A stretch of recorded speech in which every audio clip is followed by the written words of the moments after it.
Welcome back to another video. My name is Derek Videll, founder of socialbamboo.com. If you're new to the channel, don't subscribe yet. I mean, you haven't even watched anything yet. Make sure you like it, and then as soon as you do, you know what to do. But today we're going to be talking about network marketing. The reason for this episode, apart to just talk about my opinion on network marketing for those of you who are considering getting into it, or maybe you've been into it for a while. I also want to come out with this episode for just talking about knowing how to know when is a good time to give up on opportunities and when is the time to never give up. Because in the first option there where you give up, it's actually not giving up. It's more so pivoting onto new ideas. And I'd like to talk about just the concept of being okay pivoting and knowing that that's not the same as giving up.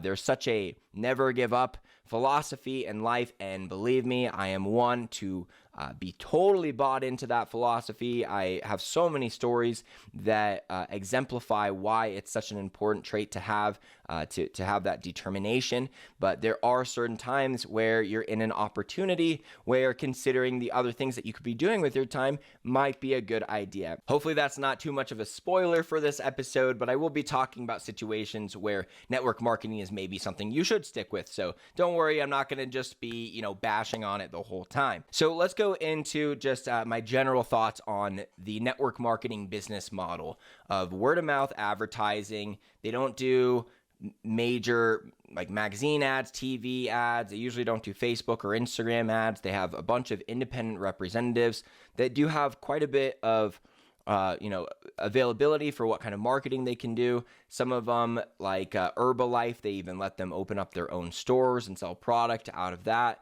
So a lot of these companies do allow the independent distributors to do their own marketing. However, they also allow their distributors to do the marketing for them. So it makes it so the opportunity in some of these situations is not the most lucrative. I've actually met very few people in any kind of MLMs that have made good money, although I will be talking about those that have. Backtracking a little bit, I apologize, there's not a lot of format to this episode, but I will get off all the the points that I want to make eventually. My background, I sold Cutco, which to a lot of people's knowledge is network marketing, and it's actually not. It's direct sales. You only get paid off of the product that you sell. If I were to recruit someone else to sell Cutco under me, that's not even a thing. There's no under me. I would make zero money. I'd make zero incentive for referring a friend to the job. Even though they did like to ask people to refer friends to the job,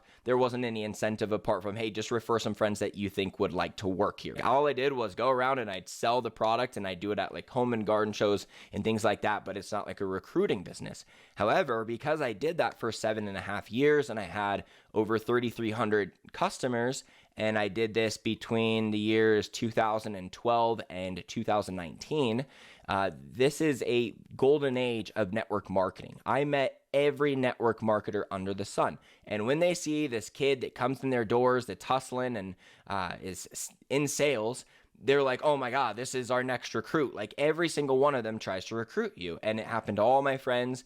And for the first couple of years in the business, you really just hear everyone out. You're like, all right, what are you selling? Oils, or you're selling shampoo? Oh, you sell everything? Oh, cool. You guys sell everything. That's so many of them. They just sell every product. Oh yeah, trash bags. We sell every product. That's what we do here at Arbonne.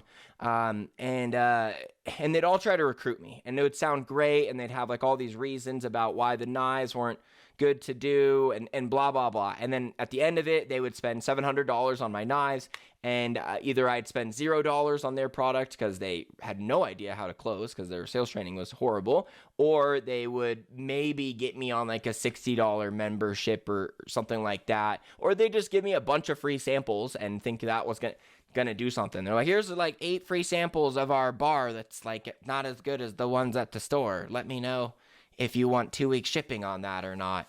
I'm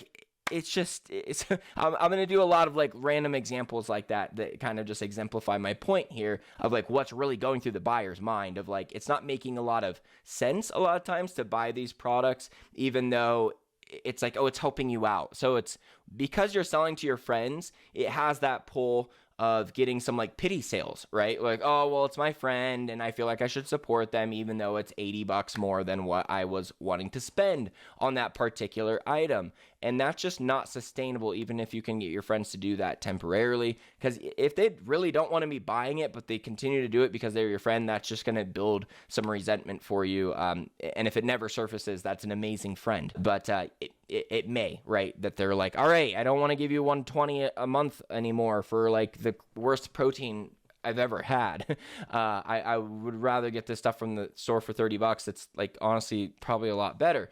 And they're like, that's just the thing with the products, all right? The MLM products. Like I was selling Cutco, which is like as good as knives get. There's other knife companies that are extremely good, but at the end of the day, like Cutco knives are pretty much just as good as like all the other like top quality knives. I really do think better, but they have this warranty that just makes it like a no-brainer purchase compared to other stuff. So the whole reason I was able to sell Cutco is because like people would buy Cutco with no pitch. Like they go online and buy it. When it's like something like doTERRA, people would way rather buy the oils from like most other locations. They're just buying it to like help you out, but you're not selling it out of convenience. And is your oil like just way better than every other oil in the world? Like I'm sure you got the studies that say so, and it's therapeutic grade, and the other stuff is actually not FDA approved. You can't digest it according to the FDA. I know your pitch. I know every one of your pitches, and none of them, like, just because you give a shit about it, if it's not working on people, you don't have a good pitch. All right? Just because you're convinced of whatever, like if it doesn't convince the average person, you're not pitching something with a very strong sales point. And what a lot of these companies do is like, especially when they have this huge catalog, is they're like, we have shampoo that's like, you know, the 28th best in the world and 93rd best pricing. Like it's never number one. And like we got paper towels, they're like, you know, they're more expensive than Bounty and they're not as good. And the shipping takes 2 weeks, and you do have to have a membership to get a good deal on it. And you're going to want your order to be over $100 to get free shipping. But yeah, we got paper towels. That's what your pitch is. You're just like, it's just the whole pitch, the whole reason why network marketing ever worked is because of the recruiting factor. And then the people would just be like, just buy the product so we can support our own company, right? So in the network marketing, like the recruiting aspect was good, and people didn't know what the hell you were inviting them to. Hey, I got this new business idea that I want to get your opinion on. Can you come check it out? It's this meeting with all these people. It's World Ventures, and we get to travel on $69 cruises, and it's $150 a year, and you get 3 friends to sign up, and that goes away. And it's just like, it doesn't matter what MLM you start. It doesn't even matter anything about them at this point. If it's an MLM, it's an MLM. If they've gone to an Arbonne meeting, they've gone to a World Ventures. If they've gone to World Ventures, they've gone to doTERRA.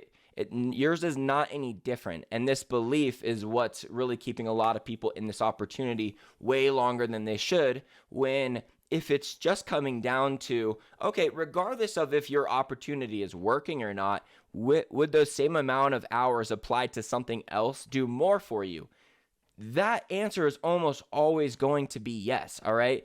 How much would you say the average person actually gives a shit about your MLM business, about when you try to recruit them? How much of them know what you're going to pitch them? They're already skeptical. It's a pain in the ass to even get them to meet up in the first place. It's a pain in the ass to get them to pay any kind of attention to you. And then when they sign up, they are barely committed. They get a couple sales to their family and friends. They ultimately don't do anything. They never get you another downline, except you waste hours trying to get them into caring about something that they don't care about, and to get them to get other people to care about something that they don't care about, that they've all seen before, that's been going on for the last couple of decades. And there's been a bunch of pyramid schemes within that. Not all MLMs are pyramid schemes. Most aren't at all. There's nothing to do with this being a scam or a scheme, all right? Like, it's absolutely not a scam. It's a shitty offer. It's just like a really bad price on bad products with bad delivery and low convenience. And it's just like, yeah, but they're my friends. Like, that's not sustainable. So unless you really have the best product of its kind, not just, oh yeah, one of our shampoo is like pretty good, like our charcoal face mask, like it's pretty good, like I like it, I use it. Oh, our strawberry protein bars, I love them. Yeah, I eat them every day. They're $3.85 a bar, but I love them, and they're 15 grams of sugar. They're great.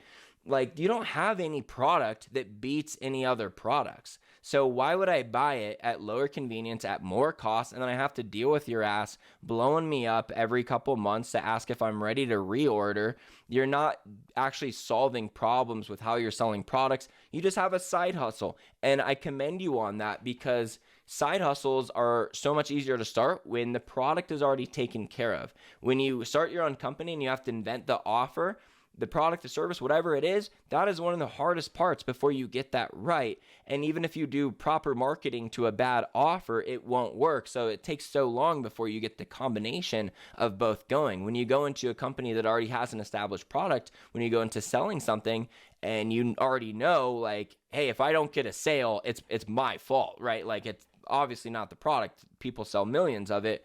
It's obviously my fault. Then you can at least take responsibility, get better at sales, and it's a lot easier to develop your sales skills without also having to develop your offer development skills at the same time. It's just is a much harder game to play with that many moving parts. So you've done the right thing as far as, like, choose a company that you're confident in, that you believe in the commission structure, that you believe in the leadership, and you believe in the product. But do you really believe in the product, or have you really been just kind of like telling yourself you're selling the greatest thing when it's really not? Okay, like, let's say you were selling like some kind of like supplements. Okay, so a lot of these supplement companies that are MLM will have some kind of random supplement that maybe is not like available in stores much, and then they appear in stores later if they actually get popular. So one of them was ashwagandha. I think this might have been Organo Gold that had ashwagandha in their coffee. They have something in there. I think it's that though, and like that was the whole pitch, right? It was like, all right, it's inconvenient to buy from my friend. In this case, I have to get it shipped. It's really way more expensive than I want. Organo Gold tastes disgusting. All of it tastes disgusting. Organo Gold. Okay, the mocha's okay, but otherwise it tastes disgusting, okay? If you're the Organo Gold, like, you're lying to yourself if you think that is good coffee. But the one thing is like, yeah, but it's got ashwagandha and the Mayans used it. So it was like, oh, okay, I'll deal with all the other bullshit. Like, that's the only way that some of those like actually worked a little bit longer than the other ones. You had some kind of unique value point. Otherwise, if you don't have a unique value point, if you really are just selling like dryer sheets that aren't better than other dryer sheets, and protein blender bottles and towels and dishes and pots and pans that are just mid-grade, mid across the board, even upper mid. If you don't have the number one product in any product category, you're not in a very good business opportunity, in my opinion. I think you could always make more money even if you just sell one product that is the best of its kind, rather than I sell 900 different products that are all mid-grade that I make $3 to $8 profit on each, and the customer pays a stupid deal, and it's just not even a good win-win. And you're just like, well, never give up, right? I know you've got friends in the business. I know your upline believes in you. I know your downlines, you'd be letting them down, literally. But, think about, if I were to apply myself to something else, here's a business opportunity for you that does not involve you creating another product. Sell expensive things that people were going to buy no matter what. This is one of my easiest ways to get rich I've seen out there. Sell expensive things that people were going to buy no matter what. Like cars, for instance. Like, even if you're a terrible car salesman, like if you just sit there on the lot all day, like, you're going to get a sale, like, even if you have no sales skills, just from someone needing to buy it and it's expensive and you get good commission. Can you still improve your skills and get better and better and close more of those sales? Absolutely. But you're going to get sales no matter what. I've got some friends that sell AC and heater units, and they say, oh yeah, it's just all relationship building. But I mean, what are they going to do? Not buy an AC if their house breaks down in the middle of summer in Miami? What are they going to do? Not replace their heater if it breaks down in the middle of winter in Colorado? They're just selling expensive things that they get a high commission on that people were going to buy no matter what. If you applied half the amount of time that you're applying to your MLM to a business opportunity like that, you'd instantly be making more money. I know that, oh, there's people in my company that made this. Are they still making that? Because every MLM person that ever tried to buy Cutco from me, here's how the demo would go. I loved selling to them until a couple hours after the appointment. This was what happened every time I tried to sell to an MLM person. They'd be trying to recruit me, right? So they're telling me how much money they make at the beginning of my sales appointment. So they're like, oh, you sell Cutco? Oh, well, you should sell Arbonne because, you can make like $4,000 a week. Like, I'm making really good money right now doing it, and blah, blah, blah. And I'm like, yeah, for sure. So anyways, like, go back to cutting this. And like, I would just, after a while, I already knew, like, I'm not switching opportunities, because every year I come back, you're doing a different business and I'm doing the same one. So there's only so much I can believe what you're saying. And, but at the beginning I'd fancy them, and I really was like, maybe I should try it. But they would tell me how much money they make. Then eventually they'd be like, all right, well, I really want your knives. That's for sure. So how much are they? And then I'd be like, it's this much. And it's like, it's like $700, and you can split it over 5 payments of $140. And it's like, okay, well, say yes to 5 payments of $140 if you make so much money with your MLM. And now they're in a position where they pretty much always had to. And then I'd get home and I'd ring it in, and their card would decline. Literally, like, every card decline I got from like 2012 to 2015 was just MLM reps telling me how much money they make at the beginning of the Cutco appointment, thus they can't say no, and then their card would decline, and then I would maybe get to sale or not.